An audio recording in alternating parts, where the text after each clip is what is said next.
A man walked into a luxury charity gala carrying a delivery crate. Dressed like a worker no one important would notice. Seconds later, a young executive in a designer dress laughed and told him to use the back door before he embarrassed himself. The room joined her laughter. Glasses of champagne raised under crystal chandeliers, as if humiliating a stranger was part of the evening's entertainment.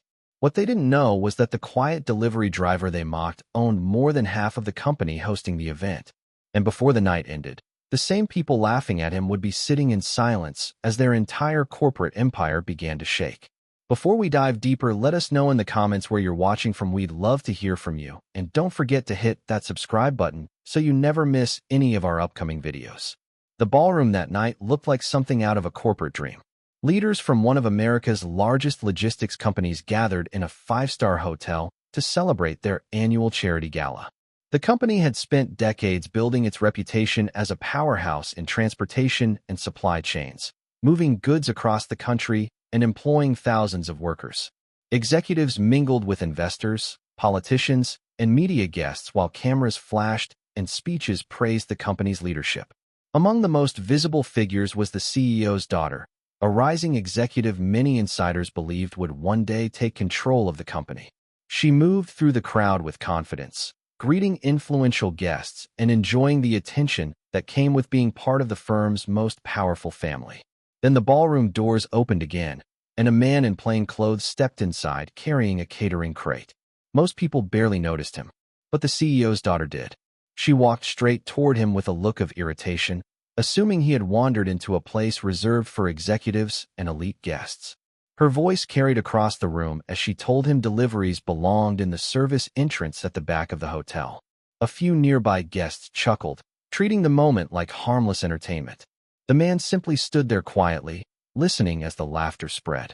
None of them realized the person they were dismissing had spent years watching the company from afar, studying reports, listening to employee complaints, and wondering if the culture inside the business he helped build had begun to change in ways he could no longer ignore. Because the man holding that delivery crate was not a random worker at all.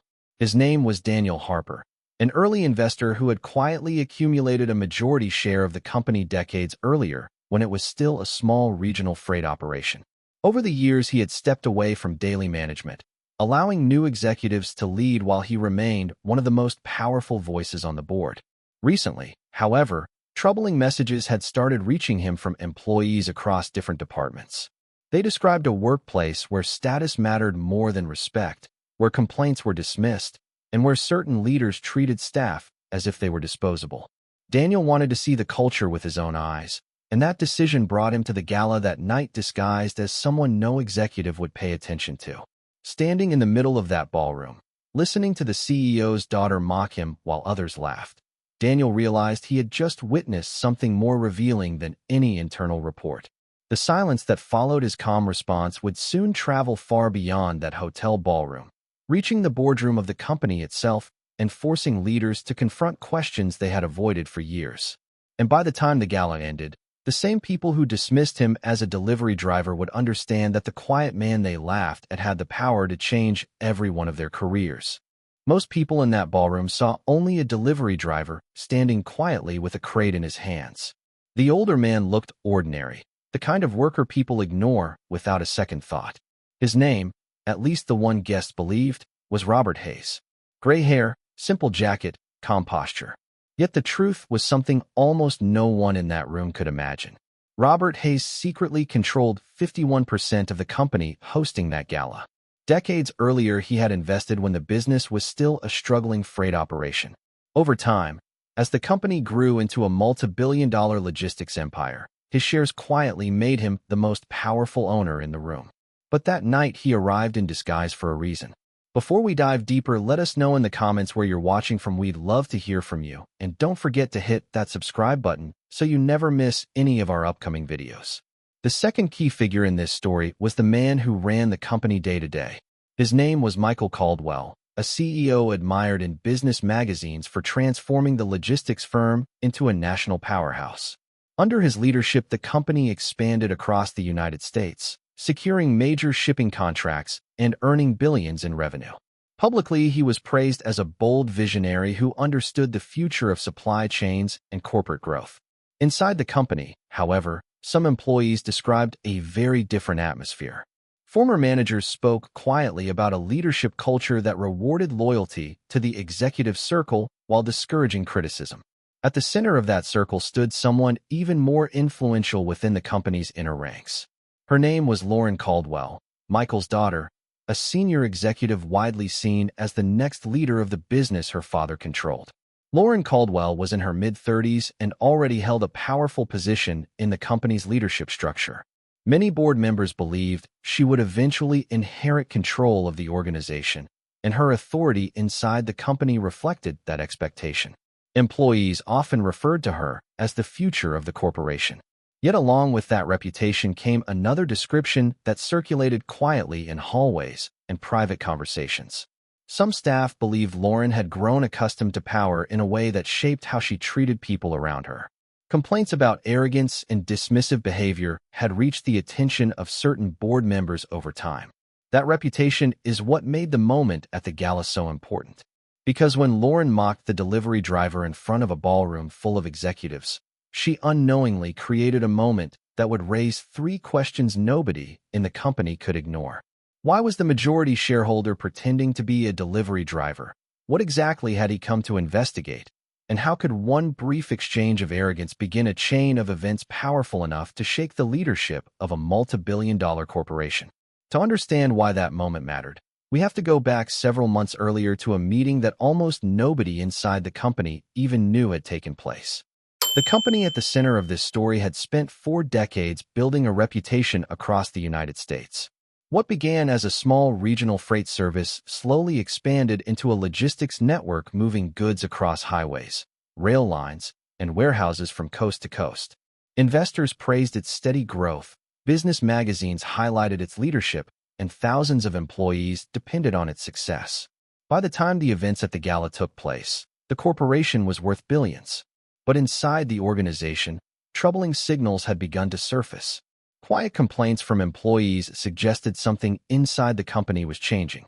Before we dive deeper, let us know in the comments where you're watching from. We'd love to hear from you. And don't forget to hit that subscribe button so you never miss any of our upcoming videos. The man watching these reports closely was the company's largest shareholder, a veteran investor named Robert Hayes. He had supported the company since its earliest days and believed business should run on respect, discipline, and integrity. Over the years, he stepped back from daily operations, trusting executives to guide the company forward. Then the emails started arriving. Some were anonymous messages from workers describing leadership behavior that left them feeling ignored or disrespected. Others came from former managers who had already left the company, claiming they witnessed a culture where influence mattered more than fairness. One name appeared again and again in those messages: Lauren Caldwell, the CEO's daughter and a rising executive inside the company. Employees described her as confident, but many also used stronger words. Some said she spoke to staff with open impatience. Others believed her position placed her beyond criticism. One former manager later recalled that if you were not part of her inner circle, it often felt like you did not exist inside the company. Robert Hayes read those statements carefully. They painted a picture that conflicted with the values he believed the company was built on. Yet confronting the CEO directly without proof would create conflict at the highest level of leadership. Instead, he made a decision that surprised even a few trusted advisors. He would observe the company himself, quietly and without warning. The upcoming charity gala offered the perfect opportunity. Executives, investors, and senior staff would all be in the same room. Robert planned to attend, but not as a powerful shareholder. He would enter the event disguised as someone no one important would notice, a delivery driver bringing equipment into the ballroom. What he expected was a simple evening of observation. What he did not expect was that within minutes of arriving, the CEO's daughter would unknowingly reveal exactly what he had been searching for. The charity gala took place in a luxury downtown hotel where the city's business elite gathered under bright chandeliers and polished marble floors. Executives from one of the country's fastest-growing logistics companies stood beside politicians and major investors, while speeches celebrated corporate leadership and community impact. Cameras flashed, glasses clinked, and laughter filled the ballroom. Into that room walked a quiet man carrying a delivery crate. Security barely glanced at him, assuming he was part of the catering crew moving supplies for the evening's event. The man was Robert Hayes, the majority shareholder of the company hosting the gala, though no one there realized it yet. Before we dive deeper, let us know in the comments where you're watching from. We'd love to hear from you, and don't forget to hit that subscribe button so you never miss any of our upcoming videos. Robert stepped slowly through the ballroom, watching how executives spoke to staff and how employees reacted around leadership. It didn't take long for someone to notice him. Lauren Caldwell, the CEO's daughter and one of the company's most visible executives, spotted the delivery crate and walked toward him with clear irritation on her face. Conversations around them slowed as she approached. Without asking questions, she pointed toward the hallway and told him the staff entrance was in the back of the building. A few nearby executives turned to watch the moment unfold. Robert calmly replied that he was only delivering equipment for the event. Lauren interrupted him before he could finish. She said workers like him always seemed to wander into places they didn't belong. A few guests chuckled quietly as the comment spread across the nearby tables. Robert stood still for a moment and then asked one simple question in a calm voice. He asked if she always spoke to employees that way. Lauren rolled her eyes and replied that he didn't work there anyway, so it didn't matter. Robert looked around the room, meeting the eyes of several executives who suddenly seemed uncomfortable. Then he answered quietly that he actually owned most of the company. The laughter disappeared immediately. Several executives recognized him at once, their expressions shifting from amusement to shock. Whispers moved through the crowd as Lauren realized who she had just mocked in front of the entire ballroom. But the moment everyone remembered later wasn't just the silence that followed. It was the fact that Robert Hayes had quietly recorded the entire exchange. Within minutes of the confrontation, whispers spread across the ballroom as executives began realizing who had just been insulted in front of investors and guests. Someone quickly alerted the company's CEO, Michael Caldwell, who hurried across the crowded room with a forced smile and a sense of urgency that many people nearby immediately noticed. He apologized repeatedly, trying to calm the situation and reassure the shareholder that the moment had simply been a misunderstanding during a busy event. But Robert Hayes was not interested in polite explanations. After listening quietly, he asked one question that instantly changed the tone of the conversation. He asked if this was truly how leadership behaved inside the company he had helped build decades earlier. Before we dive deeper, let us know in the comments where you're watching from. We'd love to hear from you, and don't forget to hit that subscribe button so you never miss any of our upcoming videos. The CEO paused for a moment before responding, and that brief hesitation did not go unnoticed by the executives standing nearby. The gala ended with tension hanging over the room, but the real consequences began the following week. An emergency board meeting was scheduled, and senior leaders were called in to address the growing concerns raised by the company's majority shareholder. During that meeting, documents and reports began resurfacing that some executives had hoped were long forgotten. Human resources records showed complaints filed by employees describing disrespectful treatment and pressure from certain leaders within the company. Former managers who had already left the organization were contacted and asked to explain the culture they experienced while working under senior leadership. Independent investigators were brought in to examine the situation more closely. As they reviewed the reports and interviewed staff, they discovered a pattern that was difficult to ignore. Several employees described moments of intimidation, public humiliation, and retaliation after raising concerns about leadership behavior. Even more troubling was the discovery that some complaints had been quietly dismissed without serious review. News of the investigation did not stay private for long. Business reporters soon learned about the confrontation at the gala and the internal review that followed. Articles began appearing across financial media outlets describing how a major shareholder had publicly questioned the culture of the company's leadership. Headlines discussed the embarrassing moment at the charity event and the growing pressure now facing the executive team. Investors started calling the company's offices demanding answers about the investigation and the reports of employee mistreatment. Analysts on financial programs debated whether leadership changes might soon follow. What began as a single moment in a crowded ballroom had now turned into a corporate crisis spreading far beyond that hotel, placing the company's reputation and the future of its leadership under intense public scrutiny. As the investigation expanded, The board of directors realized the situation had grown far beyond an awkward moment at a charity gala. What began as a single confrontation was now revealing deeper problems inside one of the country's most powerful logistics companies. Executives sat through long meetings reviewing employee statements, internal reports, and testimony from managers who described a workplace culture that had slowly shifted away from the company's original values. Before we dive deeper, let us know in the comments where you're watching from. We'd love to hear from you. And don't forget to hit that subscribe button so you never miss any of our upcoming videos. After reviewing the findings, the board made its first major decision.